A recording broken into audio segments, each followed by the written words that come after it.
Bismillahirrahmanirrahim. Assalamualaikum warahmatullahi wabarakatuh. Teman-teman, ini adalah video bedah toko yang ke-117. Udah 117 Senin saya ngomong-ngomong gini, yang intinya ini adalah studi kasus buat saya yang saya bikin videonya, yang mudah-mudahan bisa manfaat buat teman-teman yang nonton, khususnya yang punya toko. Jadi insya Allah segmen ini setiap Senin jam 19.30 pantengin terus kita studi kasus sama-sama. Bukan berarti hasil sarannya bagus, bukan berarti, tapi ya ini second opinion aja, second opinion karena dibedah oleh orang lain gitu ya.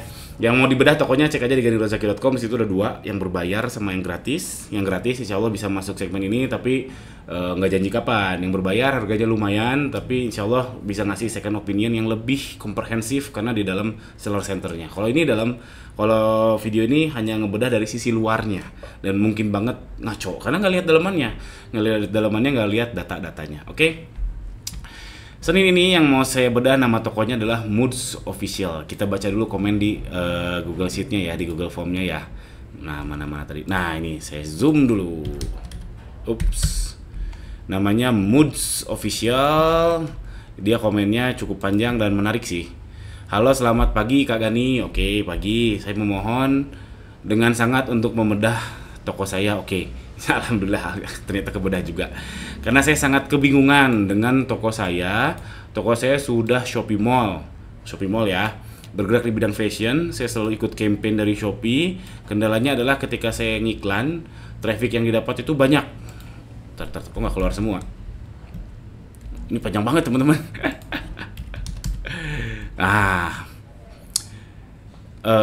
Kendalanya adalah ketika saya ngiklan, traffic yang didapat itu banyak, keranjang pun setiap harinya banyak yang masukin. Oke, conversion ETCR-nya banyak yang masukin. Tapi toko saya itu anyep bang, katanya, yang check out 1-2 doang tiap hari. Untuk iklan saya menggunakan manual dan otomatis. Lebih banyak yang check out di iklan otomatis, tapi trafficnya sangat sedikit. Nah, ini saya komen dulu yang ini nih, yang ATC keranjang pun setiap hari banyak yang masukin. Jadi ini udah bagus, udah prestasi. Next stepnya gimana yang ke keranjang itu check out. Nah, memang itu paling susah. Itu paling susah untuk diulik. Bukan hanya di Shopee ya. Kalau main Facebook juga, kalau kita ngiklan udah ngontak tuh udah nge-WhatsApp ya, atau udah ngisi Google Form, terus membuat dia jadi beli itu cukup susah, apalagi di Shopee itu paling susah karena kita nggak bisa ngontak via WhatsApp, nggak bisa nelpon, susah lah. Apalagi kalau kita mau ngiklan nargetin orang itu bayar lagi lebih mahal.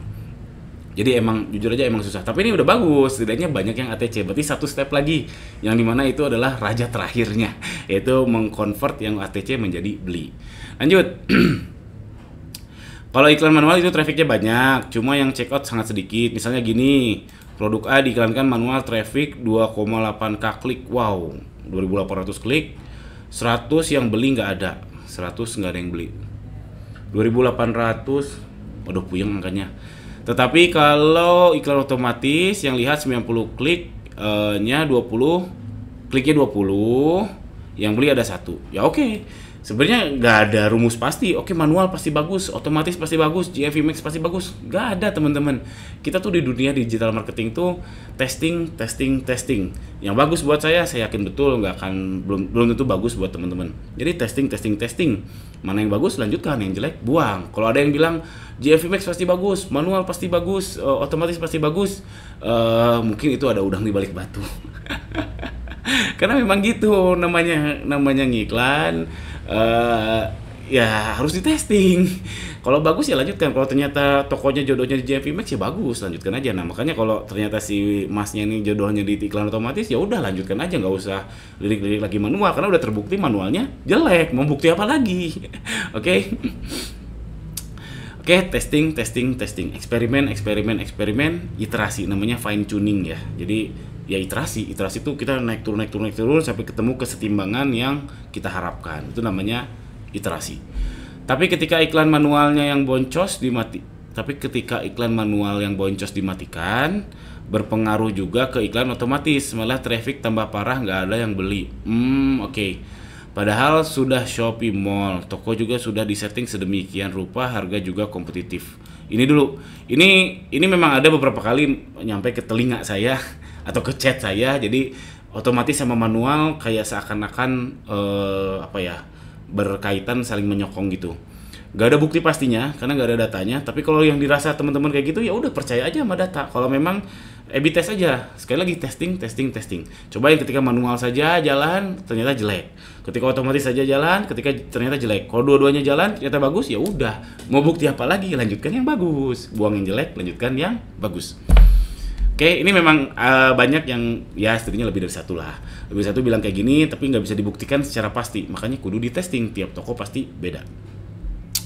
Padahal Shopee udah ya tadi, terus saya sudah konsultasi ke banyak marketing ads spesialis. Wih, sudah konsultasi ke banyak marketing ads spesialis, saya jadi jiper nih mau nge-review tokonya.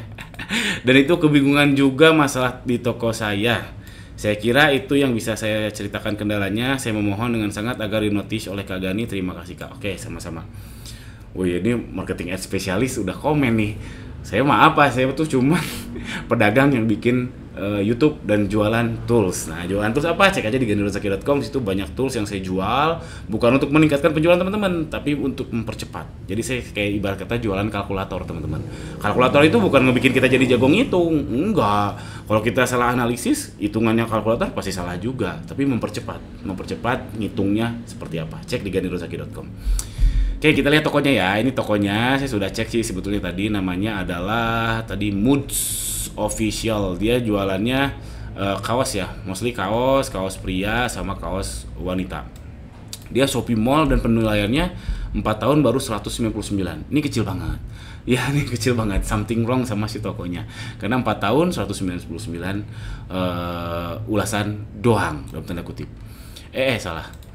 Komen saya pertama, mall, dengan Anda naik mall nih, buat teman-teman yang berpikiran naik mall untuk meningkatkan penjualan, ini bukti ada satu toko udah mall penilaiannya cuma segini, nggak lebih besar daripada yang Star yang 4 tahun ya, dengan kelas sama 4 tahun mungkin nggak lebih besar, dikit banget. 199 berarti pesanannya kurang lebih 400-an dalam 4 tahun. Walaupun saya nggak tahu sih masnya ini mulai serius kapan ya, tapi ya ini bukti bahwa dengan mall bukan berarti penjualan akan meroket, tidak.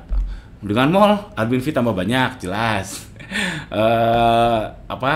Ngiklan juga sama-sama aja, ngiklannya sama seperti Star, sama seperti Star Plus, sama seperti seller biasa, sama aja. Cuman mall lebih kredibel, terus dapat RM, terus ada ke beberapa akses ke misalkan brand portal, macam-macam lah. Yang dimana benefitnya memang tidak secara langsung untuk meningkatkan penjualan, tidak.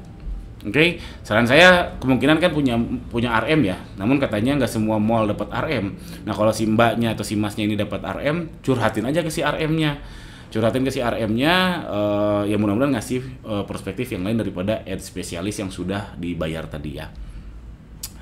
Lanjut, yang kedua. Nah, yang kedua karena tadi si masnya bilang udah konsul ke ad spesialis, saya jadi jiper.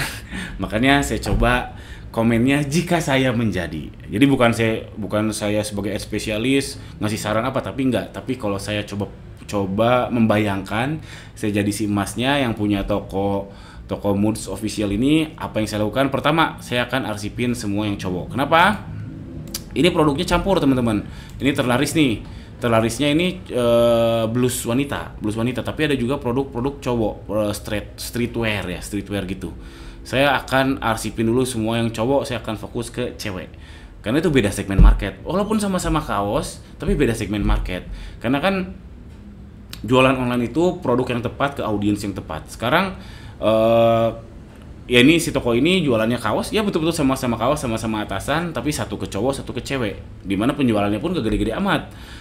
Itu bisa berbahaya ke algoritma membaca si tokonya. Ya logikanya gini teman-teman, ini si algoritma kan memilah mana-mana aja yang mengunjungi toko ini, dan ada retargeting, dan retargetingnya setahu saya nggak mengklasifikasi berdasarkan gender. Contohnya gini ya, misalkan saya habis lihat ini, terus ada algoritma secara organik menargetkan ulang toko ini ke saya sebagai calon pembeli. Yang ditargetin adalah kaos pria. Kebalik. Misalkan saya nonton kaos pria, lihat kaos pria, terus beberapa hari kemudian tiba-tiba toko ini di-retargeting ke saya secara organik ya, atau secara iklan produk serupa. Ditargeting blus wanita, nggak mungkin saya beli, karena saya ya bapak-bapak jarang ngebeliin baju kan buat istri kan. Gak mungkin saya beli karena beda segmen market. Jadi kalau saya jadi si masnya, saya akan langsung arsipin semua yang cowok karena yang cewek yang terlaris, yang ini nih, yang blues wanita. Yang kedua, saya akan fokus ke satu produk. Nah, saya akan fokus ke satu produk yang ini. Tadi saya sudah cek. Ini produk ini produk blues wanita. Ya gambarnya oke lah, oke banget. Videonya juga niat banget. Tapi penjualannya sedikit. Beliau kan bilangnya sudah kompetitif ya. Sudah kompetitif. Ternyata secara fakta tidak kompetitif. Di kolamnya sih produk ini. Caranya gimana? Cek aja produk serupanya. Ini pakai tools punya saya, harganya 200.000. Klik produk serupanya. Terus akan muncul algoritma membaca produk-produk yang mirip sama si produk ini dari segi foto, dari segi pricing, dari segi judul. Dan ternyata dari semua yang direkomendasikan mirip sama produk ini, dibaca algoritma dan saya agregasikan, itu terbanyak adalah di range harga 55.000 sampai 73.000. Yang terlarisnya di range harga segini. Nih 97.000 pieces terjual di range harga segini. Si masnya itu jual di 102. Jadi ini nggak kompetitif. Kalau kompetitif ya di range segini atau ya segini tapi nggak terlaris, beda dikit lah. Ya setidaknya kalau mau kompetitif main di 90 ribuan. Kalau kolam yang ini. Nah sebenarnya bisa pindah kolam. Cara pindah kolam ya cari aja di kolam yang ini mana sih yang termahal. Nah ini cek yang termahal misalkan. Nah ini. MSMO Kwon bla bla bla bla bla bla, dia 149.000 harganya, terjualnya 10.000 terjual, 10.000 plus. Ini kita cari aja produknya apa. Ctrl F, find. Nah ini kayaknya mirip-mirip nih sama si Moods Official ini. Kita cek nih dia. Nih kita pastiin dulu kolam dia lebih baik atau tidak pricingnya. Kita lihat, kita bikin tabelnya. Nah ini sama, ternyata dia juga nyasar dalam tanda kutip. Kita cari lagi di kolam yang ini. Di kolam yang ini kita cari lagi yang terjualnya banyak. Mana ya? Nih misalkan yang ini blues vintage bla bla bla. Oke, yang ini. Ini blues tapi jilbaban ya, mungkin sama aja lah, sama aja. Kita lihat produk serupanya, kita cek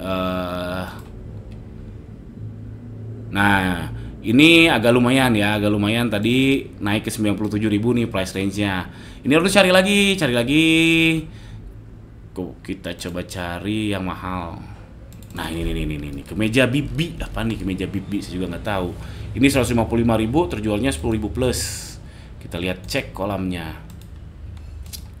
Terus aja gini memang untuk R&D itu fase terpenting dalam jualan online ya teman-teman.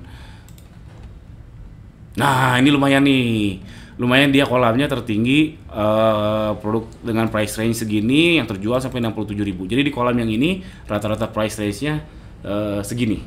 Jadi kalau saya jadi si masnya, saya akan ngikutin fotonya ke produk yang ini, judulnya saya akan ikutin sehingga saya masuk ke kolamnya si BBID ini. Tapi hati-hati, kalau ternyata si BBID ini tembak luarnya kenceng ya, Instagramnya tinggi, TikToknya tinggi, itu susah untuk dilawan. Makanya kudu dicek si BBID ini tinggi nggak Instagramnya, TikToknya. Kalau tinggi skip, cari lagi kolam yang lain untuk kita coba susupi.